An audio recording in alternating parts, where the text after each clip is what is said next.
DJ Kanchan Raj Muzaffarpur.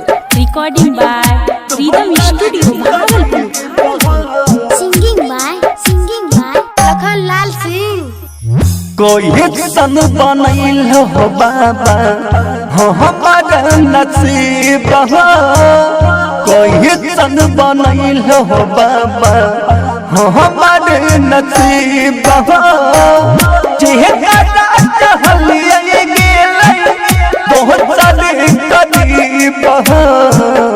कोई सन बनैल हो बाबा हो हमारे नसीब हो। चेहरा टहलिए गेलै बहुत सारे करीब हो। कोई सन बनैल हो बाबा कोई सन बनैल हो बाबा। Recording by freedom studio Bhagalpur.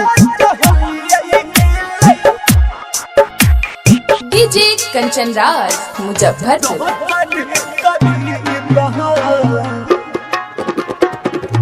गलती की रही बाबा बोला भोलेनाथ हो।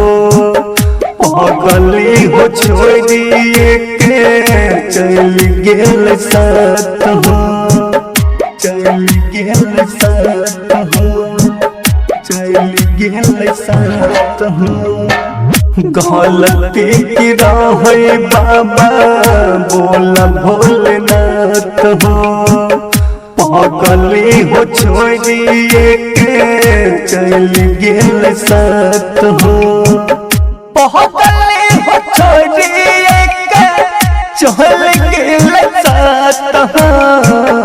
कोई सन बनैल हो बाबा हमारे नसीब हो। चेहरा टहलिए गेलै बहुत सारे करीब हो।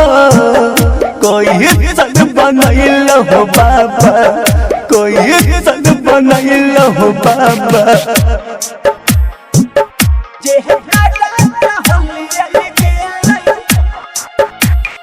डीजे कंचन राज मुजफ्फरपुर।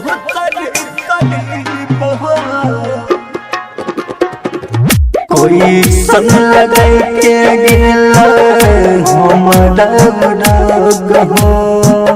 राइटर अनुज लखन बैठ राज हो। राइटर अनुज लखन बैठ राज हो। कोई सन लगाई के गेला हमारा राग हो। राइटर अनुज लखन बैठ राज हो। राइटर अनुज राहुल रहो बैठ राज हो। कोई सन बनैल हो बाबा हमारे नसीब हो।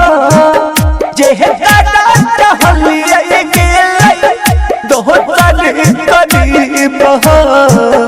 कोई सन बनैल हो बाबा कोई सन बनैल हो बाबा। Mix by Rahul Yadav.